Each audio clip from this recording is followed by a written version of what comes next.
Hi, I'm Van Phillips, European Tour winner and PGA coach, and this is the first video in a series of videos that's going to teach you how to practice most effectively to transfer your skills from the range, where they're not really of much use, to the golf course where we really want to play well. Now I urge you to watch all the videos right to the end, because there's some great secrets in there that if you don't watch to the end, you're not going to find out.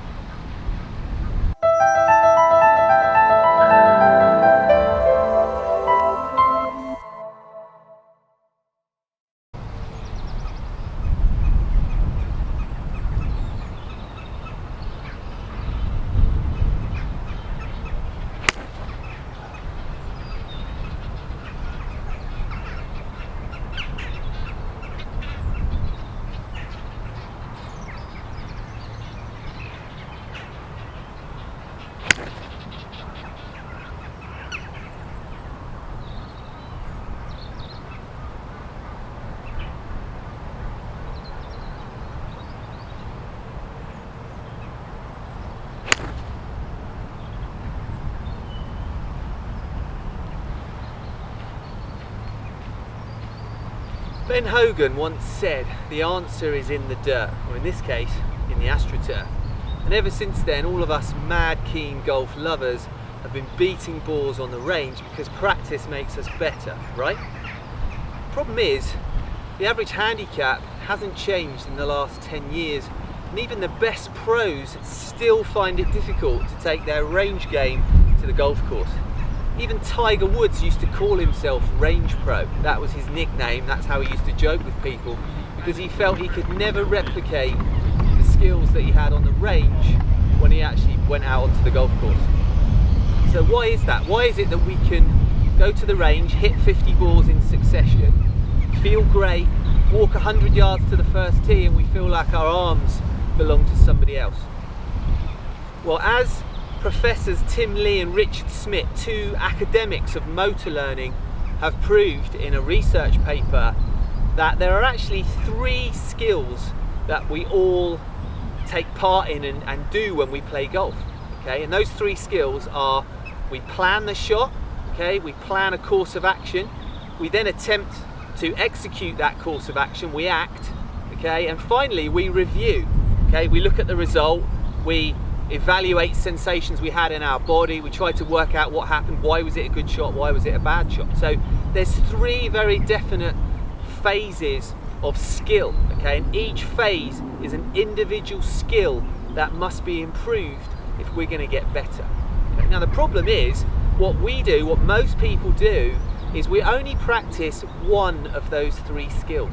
Now, as you could see there, when I was beating balls, and I'm sure that you've practiced in exactly the same way, I was actually only practicing the act of hitting the golf ball. I wasn't practicing the planning stage, and I wasn't practicing the review stage. So I'm missing 2 of the 3 vital skills that I'm going to need to play well on a golf course. So it's no surprise that when I do go and play, it's going to be very hit and miss whether I actually achieve the same results that I get on a driving range. When I'm on a driving range, it's what we could call scrape and hit mentality, where I'm set in one position, my target doesn't move, I don't move, my club doesn't change, and these are things that simply don't happen on a golf course. So in the next section of this video, I'm going to teach you exactly what we can do about that to give ourselves a great chance to actually transfer some learning from the driving range to the golf course.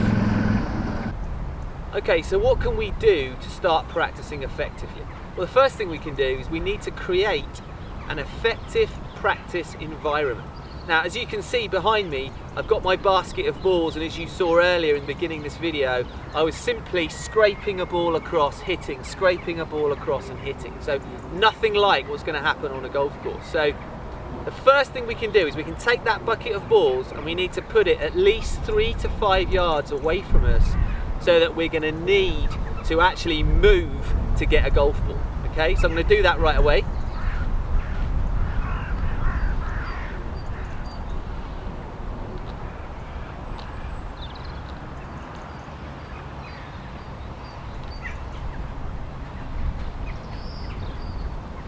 Okay, so my golf balls are now far enough away from my hitting station that I'm going to actually physically have to go over there, get a golf ball, put it down, okay, and I'm going to walk through that whole process now, and I'm going to plan the shot that I'm about to hit, then I'm going to try and execute it, okay, and then I'm going to review it.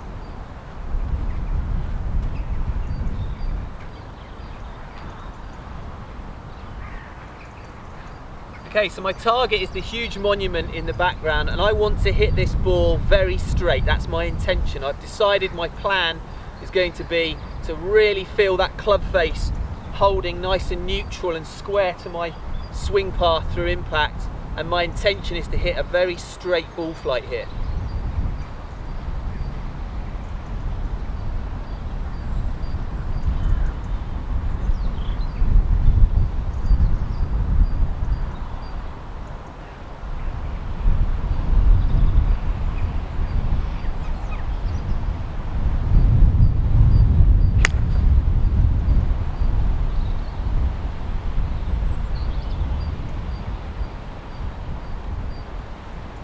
Okay, so I executed that really well. The ball went absolutely dead straight at the monument, and as I was holding my finish, I was just trying to soak up those sensations. I was asking myself some internal questions. I had some internal dialogue, and I was asking myself things like, okay, did I feel that I controlled the club face through impact?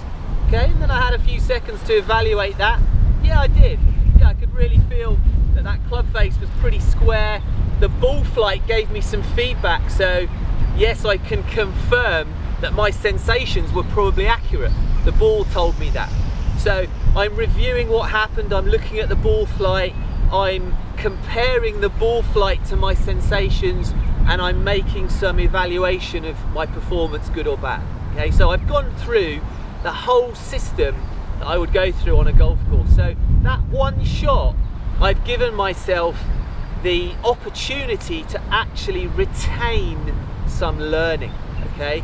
My mind and my body have a chance now to retain something to take on the golf course. I've gone through all three critical stages. Now, obviously, that's a lot better than what I was doing in the beginning of this video, but it's still not as good as I could practice. Tune in to the second video in this series, and I'll give away the secrets there to how we can optimize the practice even further. I hope you enjoyed that video, so make sure now you create an effective practice environment.